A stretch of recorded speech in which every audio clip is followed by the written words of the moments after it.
His leg snapped 2 years ago and healed all wrong. Crooked, fused at a bad angle, useless for running. You're standing in his band of 30 people, staring at that twisted bone, and the mammoth herd is already moving north ahead of the snow. Everyone here knows exactly how much food this man cannot carry, how many steps he cannot take. And yet, there is meat on the ground in front of him, and someone put it there. Your name for now is Tusk. Endlessly curious, easily startled, but warm in ways you don't have words for yet. He's the one already crouching down, poking at that healed bone with one careful finger, head tilted, genuinely baffled. Here's the question that should keep you up at night. Did ancient humans abandon their weakest members to die in the cold, or did they go wildly out of their way to keep broken people alive? Because the answer isn't what anyone expected to find buried in the dirt. And once you see it, it doesn't just change how you think about ancient humans. It changes where you think human kindness actually came from in the first place. Couldn't Shanidar 1 have simply been lucky, scavenging and hiding, rather than being actively cared for? It's a fair question, and the bones answer it in a way that's almost rude in its clarity. Here's why it matters. For most of human history, we've told ourselves that survival was a solo sport, that only the strong made it through, and that anything resembling kindness came later, once we had roofs and surplus grain and the leisure to be decent. The skeleton found at Shanidar Cave in the Zagros Mountains of Iraqi Kurdistan disagrees with that story in 3 separate places at once. In 1957, paleoanthropologist Ralph Solecki excavated what would become one of the most argued-over skeletons in all of science. The man he found, now called Shanidar 1, which is admittedly not the warmest name, had survived to middle age. That sounds unremarkable until you read the file on this individual. A withered right arm, almost certainly amputated or atrophied early in life. A healed fracture in one leg, and severe bone damage around the left eye socket, strongly suggesting blindness on that side. At least 3 separate debilitating injuries, all documented on one skeleton, all showing evidence of healing, meaning this man kept living after each one. Without a functional arm, he could not have knapped a flint, carried meat, or built a shelter. He was, by any cold calculation, the last person who should have made it. And yet, the only honest explanation for those healed bones is that other people fed him, kept him warm, and stood between him and everything that wanted to kill him, possibly for years. That is what proxy vitality means. Your survival running, at least in part, on someone else's body. Another person's hands doing the work your hands cannot. It is not a metaphor. It is load-bearing biology, written into the calcium record of a man who died roughly 60,000 years ago in what is now northern Iraq. Scavenging and hiding could explain one bad season. It cannot explain a withered arm that healed clean, a fractured leg that knit back straight, and decades of continued life in an environment that killed healthy adults regularly.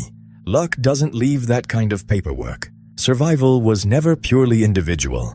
Sometimes another person's hands were the only thing standing between a human being and death, which raises a harder question that will follow into the next chapter, The Skeptic's Sparta, where we ask whether Shanidar 1 was a rare exception or whether ancient communities routinely made room for people who needed exactly this much help. You already know the story. Weak babies, cliff, Sparta, done. It's the ancient world's greatest hits. Brutal, efficient, and probably wrong. Here's what selective memory bias does to history. It hands you the most dramatic example in the archive and whispers, "This is the baseline." Plutarch writes it down around 100 CE, describing Spartan practice from roughly 700 BCE, and there it is in Life of Lycurgus, the apothete, a specific chasm near Mount Taygetus, where elders judged newborns and the weak ones were exposed. Real. But here's what modern historians have been quietly noting for decades. This was a state-mandated exception, not a universal norm, and Sparta was strange enough that even other Greeks found it unsettling, which is saying something given that other Greeks invented gladiatorial fan fiction. So we remember Sparta. We forget everyone else. Meanwhile, in Rome, infant exposure was legal, widespread, and, this is the part that collapses the narrative, frequently survivable. Columbia University historian William Harris documented in 1994 that exposed Roman infants were routinely rescued and raised as slaves or adoptees, meaning the word abandonment often meant transferred to a different household rather than left to die. Abandonment, it turns out, had paperwork, not the ruthless efficiency you were sold. The obvious objection here is worth voicing. If Spartan exposure is in Plutarch, a primary source, how can historians call it unusual? Because Plutarch also spends considerable time explaining that Spartan customs were remarkable. Remarkable specifically because they differed from everywhere else. A historian noting the exception is not dismissing the source. They're reading it correctly. Plutarch is the evidence that this was unusual, which brings you to the uncomfortable question the data is actually asking. Why does your brain reach for the cliff? Why does ancient humans conjure brutality before it conjures anything else? Our instinct to believe ancient people were ruthlessly pragmatic says more about modern anxieties than prehistoric reality. We are, in some deep way, more comfortable believing the past was harsher than us than believing it was kinder. Tusk would like to register no opinion on this, having just quietly handed the biggest piece of meat to the limping elder again, for no stated reason, in front of everyone. If the ruthless version was the exception all along, then what does the actual archaeological record show when you stop reading the texts and start reading the bodies? Which is exactly the question waiting for you when you dig up the bones. You're probably thinking, fine, bones tell us about diet and disease, but how could a skeleton possibly tell you whether anyone was loved? Fair question. The answer is the healed fracture index, and once you understand it, you can't unread a skeleton. Here's why it matters. A fresh fracture is a crisis. Specifically, a 6-week, lying still, someone else brings you water crisis. Healing requires immobilization for a minimum of 4 to 8 weeks, and in a world where your calories walk away from you on legs, that window is not self-service. Nobody splints their own shattered femur and hops back to the hunt. The bone either gets rest or the person dies trying to skip that part. Enter the healed fracture index, the ratio of healed to unhealed traumatic breaks in a skeletal population. A quiet tally of who got help versus who didn't. It turns out this ratio is a fossilized attendance record for prehistoric nursing. In 1977, bioarchaeologist Jane Bwykstra conducted a systematic review of prehistoric skeletons from the American Midwest and found healed fractures in a significant portion of adults, meaning a substantial chunk of that population survived injuries that demanded weeks of enforced dependence on other people, not 1 or 2 lucky individuals. A pattern repeated across sites, across generations. Tusk, for the record, does not look surprised by this finding and has already passed someone the bigger piece of dried meat before anyone finishes explaining it. Paleopathologist Tony Waldron, writing in 2009, pushed the logic further by documenting medieval and prehistoric populations showing survival rates from serious infections, rates that could only be achieved with active wound care and sustained feeding by others. There was no hospital. There was no pharmacy. There was apparently just people who chose to stay and help, which Waldron notes predates any formal medical system by a figure too large to be comfortable with. That last part deserves a beat of silence. Not metaphorical silence. Actually, pause and consider what it means that the body itself records kindness. Every healed traumatic injury is a fossilized act of caregiving, compressed into calcium, waiting 40,000 years for someone to look at it carefully and notice. The ruthless survival version of prehistory doesn't explain the bones. The bones explain the bones, and they keep describing the same scene. Someone stayed. Short-term crisis care, though, is almost the easy case, and the harder question opens directly into what the next chapter, years of dependency, asks about members a community supported not for weeks, but for decades, long after any recovery was possible. Someone stayed. Fine. You can almost talk yourself into that with adrenaline and group panic. What's stranger is who stayed the second year, and the third, and all the years after that. Here is why it matters. Surviving an injury is a sprint, but feeding someone who cannot feed themselves is a marathon with no finish line in sight. The bones that show this aren't dramatic. They're just old, and they're quietly devastating in what they imply about daily life. In 2012, bioarchaeologist Lorna Tilley at the Australian National University put a name to what she was reading in the skeleton record. She called it the Sustained Care Signature, and she applied it to a burial at the Man Bac site in northern Vietnam. The young man interred there had Klippel-Feil syndrome, a fusing of the vertebrae that left him completely paralyzed from the waist down. He survived roughly 10 years past the onset of that paralysis. Someone prepared food for him every single day of that decade. Someone moved him so he didn't develop the infections that come from lying still. The Sustained Care Signature is Tilley's formal term for what the bones record. When a body outlives any plausible window of self-sufficiency, it's the biological invoice left behind by a community that paid it. Tusk, hearing this, nods very slowly, then slides the bigger portion of meat toward the injured end of the fire without comment. The Romito Cave case, documented by David Freyer in 1987, adds another line to the same invoice.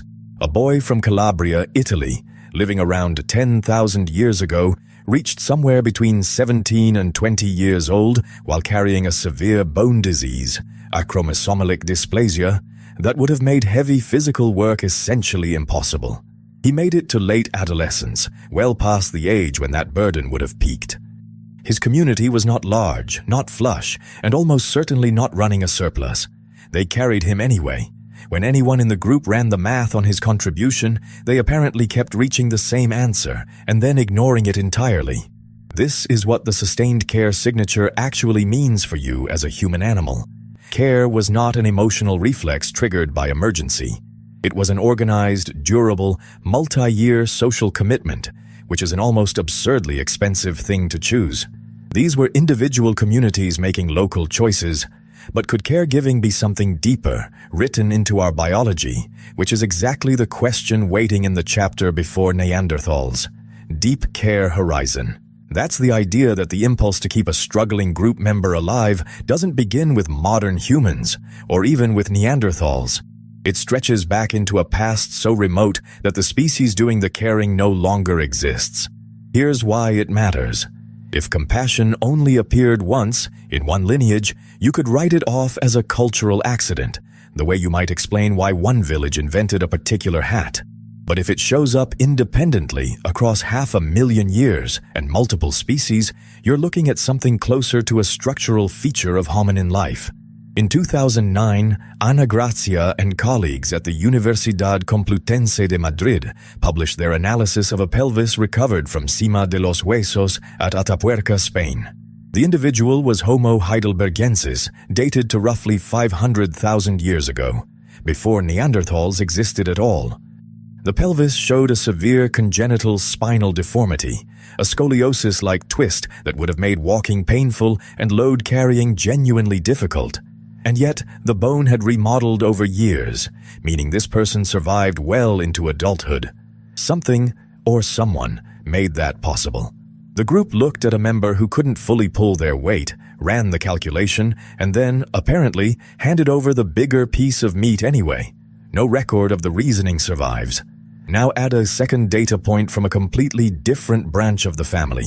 Lieberger's team at the University of the Witwatersrand announced in 2015 that Rising Star Cave in South Africa contained remains of Homo naledi, a small-brained hominin.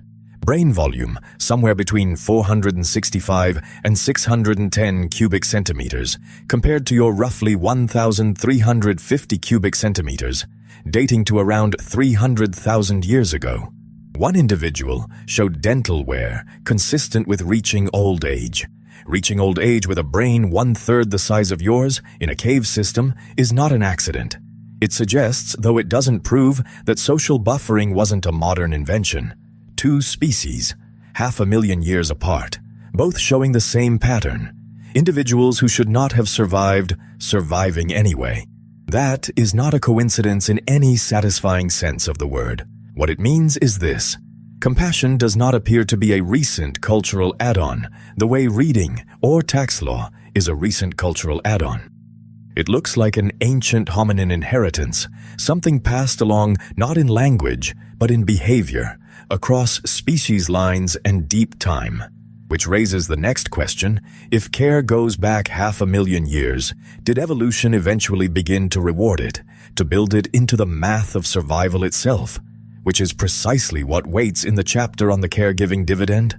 You are standing in a savanna camp somewhere in East Africa, watching a woman nurse an infant while 2 other children cling to her back, and you are thinking, there is absolutely no way one person can manage this. You are right. That is the whole point. Human childhood lasts roughly 6 to 7 years of genuine dependency, twice as long as a chimpanzee's, which is already a long time to be useless. Evolutionary anthropologist Sarah Blaffer-Hrdy argued in 2009 that this biological fact is not an accident, but a wager. The extended human childhood, the longest of any primate, only makes biological sense if other group members routinely stepped in to help raise children who were not their own. She called this alloparental selection, and it is less a tender story about community spirit than a cold theorem about what survival actually required. The math is brutal. A mother carrying a 6-year dependent while pregnant with the next child is not a tragedy waiting to happen. She is a tragedy that already happened, unless someone else picks up the older kid. Tusk watches the calculation unfold, makes a face like he is doing mental arithmetic, and then hands the loudest child his larger piece of meat. No explanation. The fossil record, it turns out, agrees with the theorem. Penny Spickens at the University of York led a 2017 study of 30 Neanderthal skeletons and found that a statistically significant proportion bore healed traumatic injuries. Healed, meaning someone kept those individuals alive through weeks or months of helplessness. A majority of the 30 specimens showed this pattern. These were not gentle bruises. Some injuries would have required sustained feeding, protection, and probably cleaning wounds that you would rather not think about. The Neanderthals were not running a charity. They were running, apparently without meaning to, a selection experiment that rewarded groups who kept their damaged members breathing. Which means caregiving was never soft. It was the engine, the actual biological mechanism that made longer childhoods viable, that freed up the slow-developing human brain to grow bigger and stranger and more capable than any primate brain before it. You did not get human cognition despite dependency. You got it because of it, because someone always handed over the bigger piece of meat without explaining why. The question that follows naturally, uncomfortably, is what happened when the children who survived that long, costly childhood eventually grew old themselves, which is exactly the territory mapped in the chapter on the grandmother effect. Why would evolution keep someone alive past the age they can have children? Seems like a waste of perfectly good calories. The answer, it turns out, rewrites what aging even means. Here's the problem that nagged at biologists for decades. Menopause makes no obvious Darwinian sense. If reproductive success is the whole game, a woman who stops reproducing at 50 should be evolutionary dead weight. Natural selection ought to have phased her out. And yet, here she is, vigorous, knowledgeable, and, as it happens, digging up tubers for your lunch. In 1997, anthropologist Kristen Hawkes at the University of Utah started measuring exactly that. Working with Hadza hunter-gatherers in Tanzania, her team tracked how much food postmenopausal women actually brought back to camp and which children were eating it. The numbers were blunt. Hadza grandmothers foraged enough extra calories to measurably accelerate their grandchildren's growth rates. Not a little. Tusk glanced at the data, said nothing, and handed a grandmother the larger portion of impala without meeting anyone's eyes. This is the grandmother hypothesis, and it reframes the entire question. Longevity didn't evolve in spite of menopause. It evolved because of it.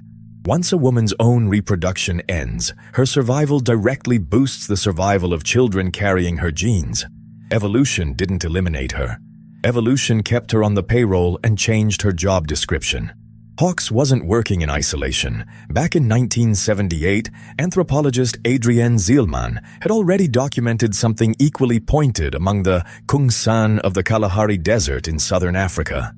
Elders past 60 were consistently fed by their kin, even when those elders contributed less than 20% of their own calories. The group was, by any cold arithmetic, running a deficit on them.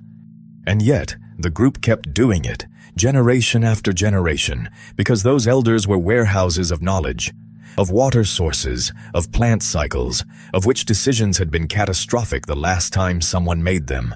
Discarding that would have been like burning your only map because it was getting old. What this means is stranger and more important than it sounds.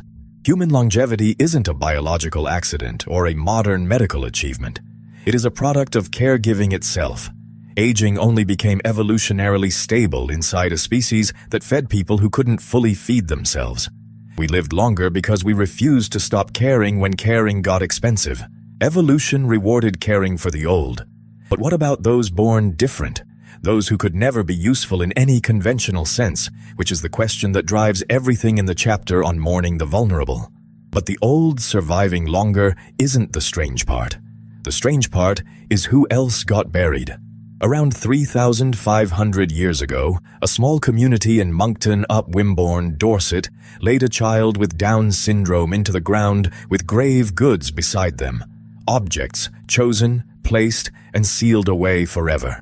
Researchers at Bournemouth University identified the burial in 2011, and the bones themselves carry the skeletal markers of trisomy 21 clearly enough that the diagnosis is solid. This child never hunted, never farmed, never defended the settlement from anything. The community buried them anyway, with the same care and ceremony they gave everyone else. That is mortuary inclusion, the formal, deliberate act of giving someone a grave with offerings. And it is one of the loudest declarations a society can make without writing a single word. About 500 years earlier and roughly 1,500 kilometers southwest, a different community made the same statement. At Casa da Moura in Portugal, researchers at the University of Coimbra described, in 2015, the skeleton of an infant who had survived at least 6 to 12 months with hydrocephalus, a condition where fluid builds up inside the skull with so much pressure it reshapes the bone. That child needed constant, intensive care just to reach 6 months. Someone provided it. Then, when the infant died, someone dug a formal grave. Not exposure. Tusk, hearing both of these findings described in sequence, apparently sets down his notes and stares at the ceiling for a long moment. No comment.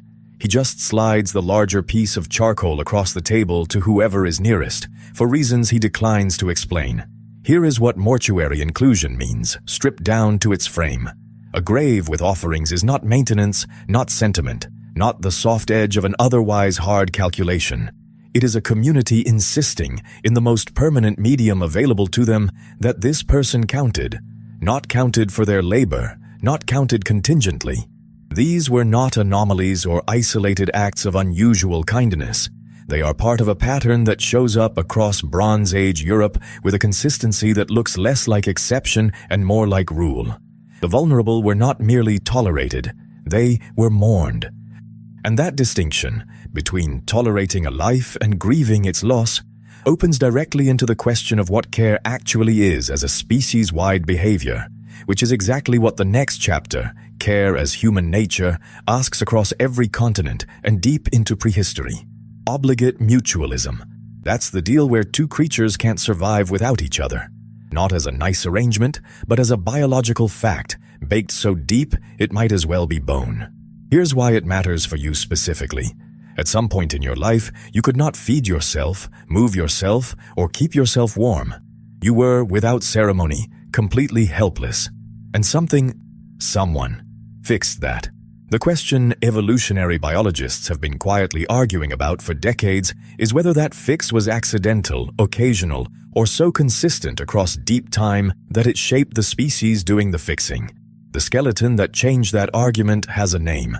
Marcelin Boule excavated him from a cave at La Chapelle-aux-Saints in France in 1908, and for years the find was used to argue Neanderthals were brutish half-wits who shuffled and grunted. Boule got that badly wrong.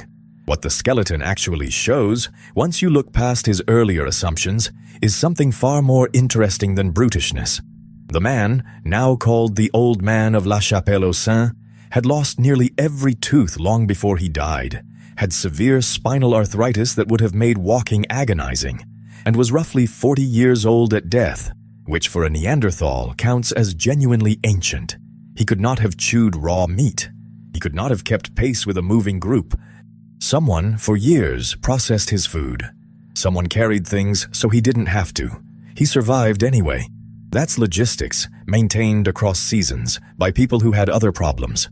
Here in your imagined band, Tusk hears this and does his usual math. Calories in, calories out, one slow member, one hard winter. He looks at the elder who can barely lift a digging stick. He looks at the bigger piece of meat. He hands it over silently, with the face of someone who has absolutely no idea why he just did that. Nobody asks. But that wordless handover is the point. Care, at this scale, across Neanderthals and early Homo sapiens on at least 4 continents, was not a personality quirk in especially kind individuals. It was a pattern, repeated enough to leave skeletons as evidence. Skeletons of people who, by the cold logic of any survival spreadsheet, should not have made it. Someone chose it. To be human, then, is to have arrived here through a long line of people who kept making that choice. Which raises an uncomfortable question.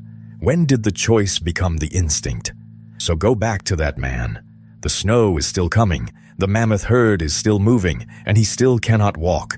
None of that has changed. But now you know that the hands passing him food belong to a tradition so old it predates the word human.